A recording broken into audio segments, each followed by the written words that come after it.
8. World War II plane wreck. The American-made Vought F4U Corsair fighter plane entered military service in 1942. The aircraft played a significant role in the Allied victory in World War II.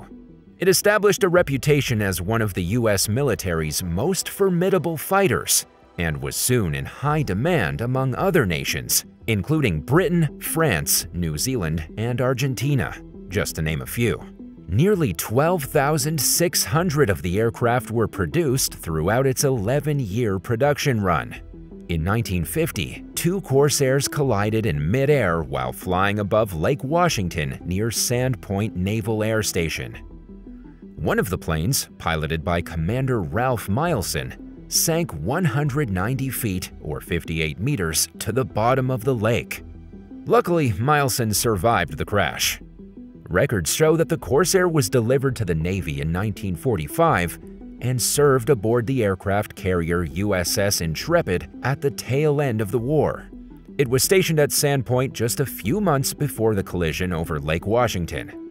More than 30 years later, in 1983, the aircraft was recovered from the water.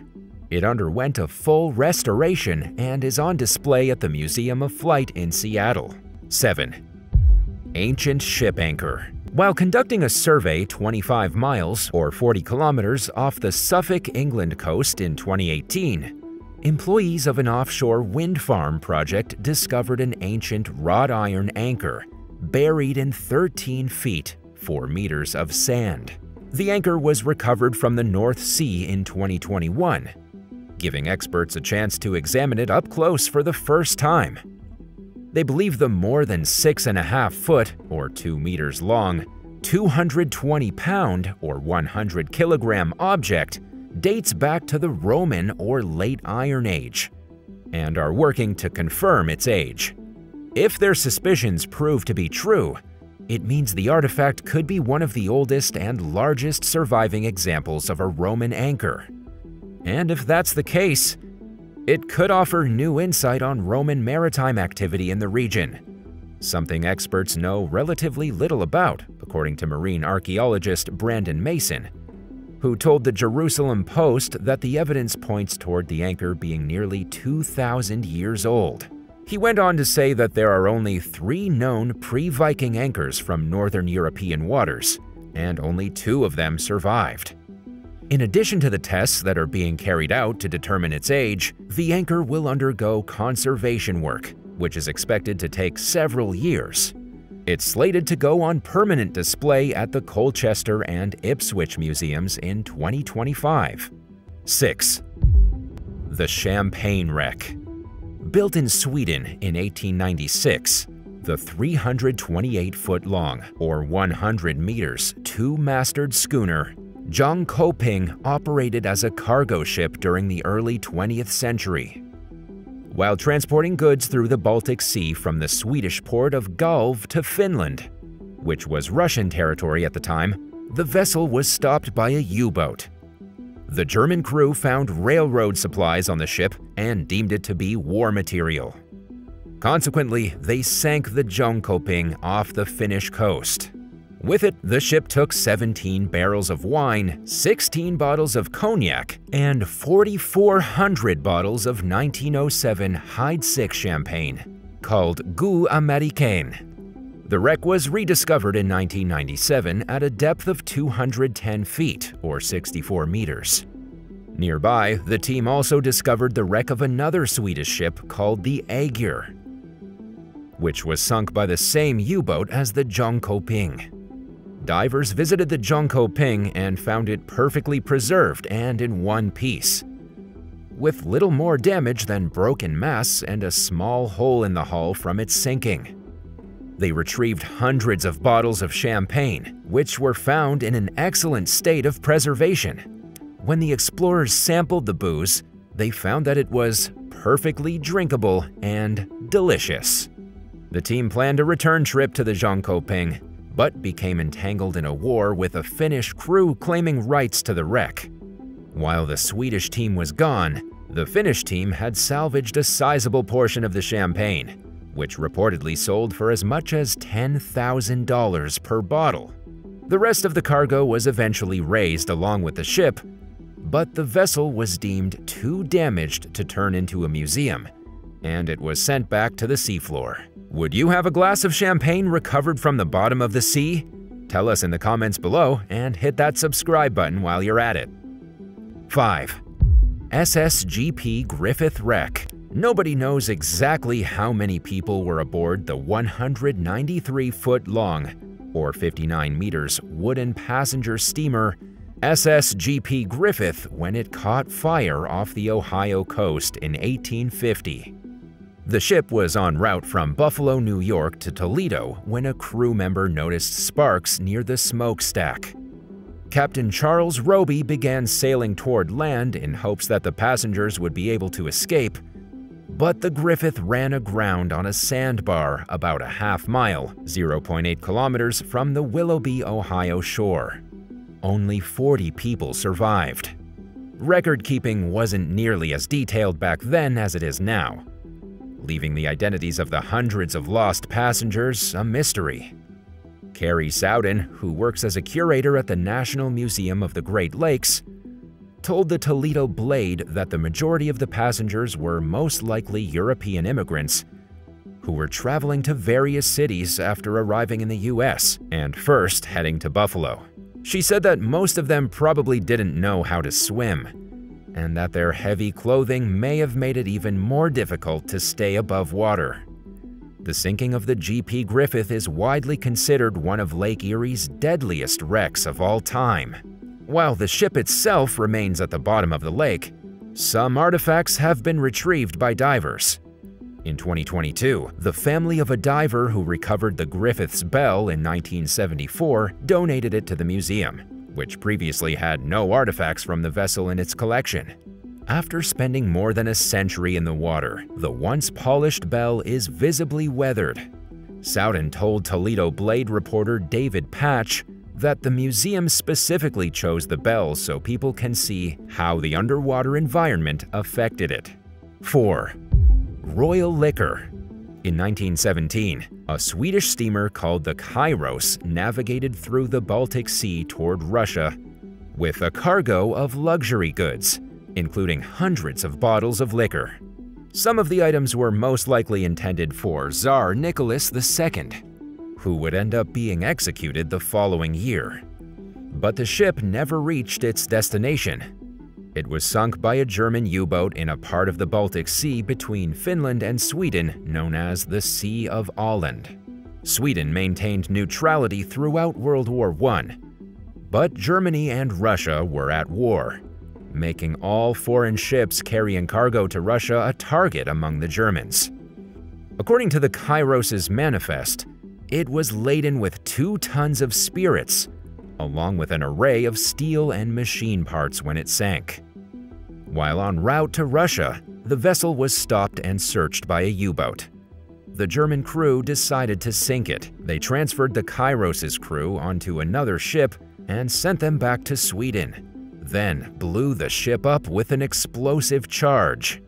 A Swedish dive team called Ocean X rediscovered the wreck in 1999 at a depth of 250 feet, or 77 meters. Its location was lost again until recent years. During one of the team's first trips back to the Kairos, they saw that it was covered with fishing nets. To further complicate things, visibility was extremely poor. The team returned to the wreck a third time with remotely operated vehicles, and finally began to pull items to the surface. They recovered around 900 bottles of cognac brandy and Benedictine liquor. Some of the bottles were damaged from the high water pressure at the site, but others were perfectly preserved, owing to the dark and cold conditions they sat in on the seafloor for over a century. Ocean X founder Peter Lindberg told Live Science that the booze could be worth millions of dollars, and that some of it might still be drinkable. The brand that made the Benedictine is currently owned by Bacardi, but the cognac brand, De Hartmann & Co., no longer exists. Lindberg suspected that the cognac might be attractive to collectors given its obscurity, and said that he hoped to auction it off. And while he admitted to CNN that he couldn't definitely say that the spirits were meant for royalty, it was definitely at least meant for the nobility surrounding Tsar Nicholas. 3. Atlantic Wreck. Built during the late 1840s, the Atlantic was a 266-foot-long, or 81 meters, luxury steamboat and U.S. mail ship that had a reputation for carrying large amounts of valuables due to its upscale clientele. In August of 1852, the ship left Buffalo, New York for Detroit, Michigan, with over 250 passengers aboard, consisting mostly of honeymooning couples and European immigrants. The Atlantic stopped and picked up even more travelers in Erie, Pennsylvania, bringing in its total passenger count to somewhere between 500 and 600. The next morning at around 2:00 a.m., the dangerously overcrowded vessel collided with a steamer called the Ogdensburg in Canadian waters amid heavy fog.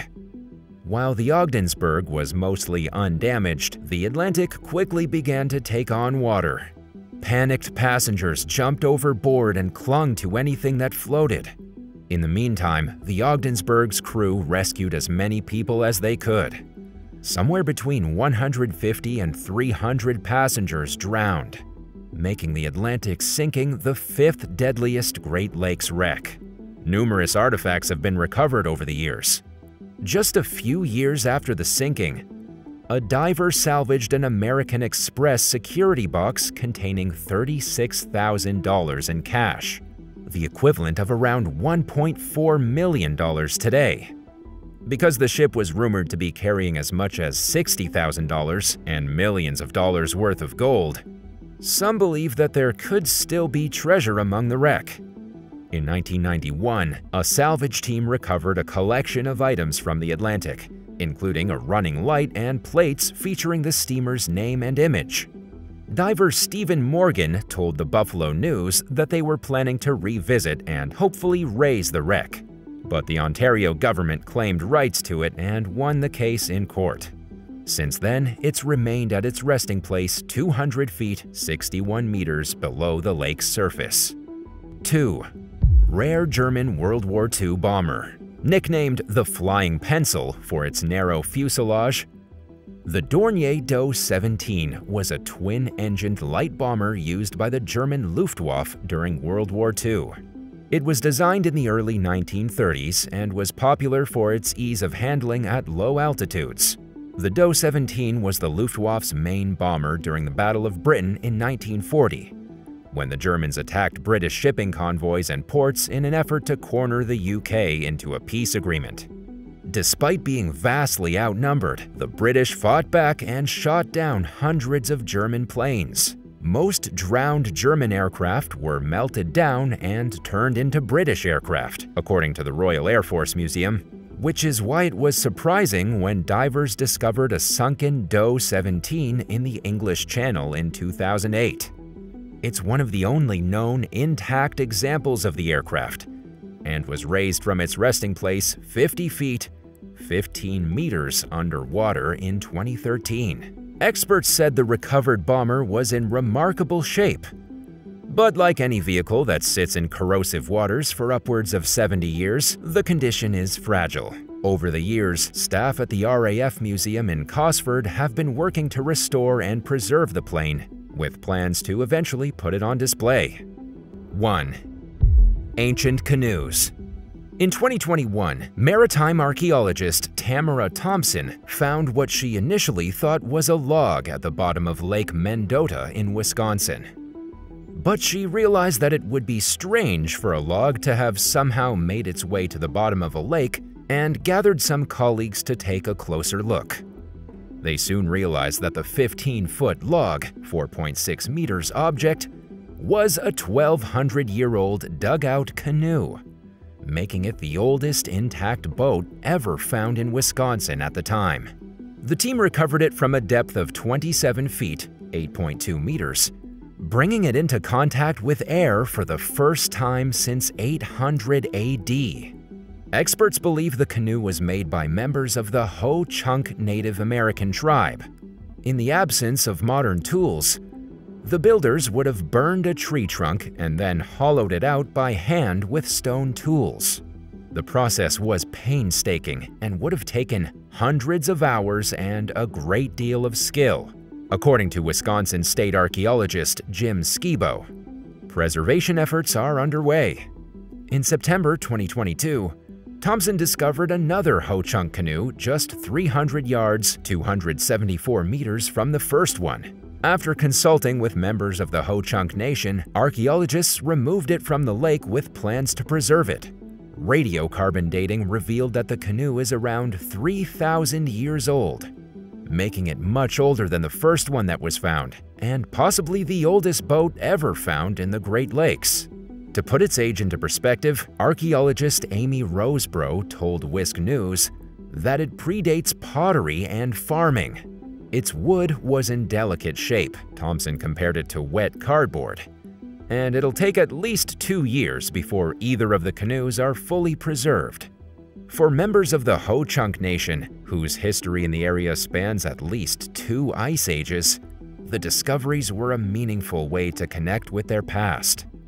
The canoes will eventually go on display at a new museum in Madison that the Wisconsin Historical Society plans to open in 2026. Thanks for watching. Which one of these recoveries surprised you the most? Tell us in the comments below, and don't forget to subscribe. See you next time.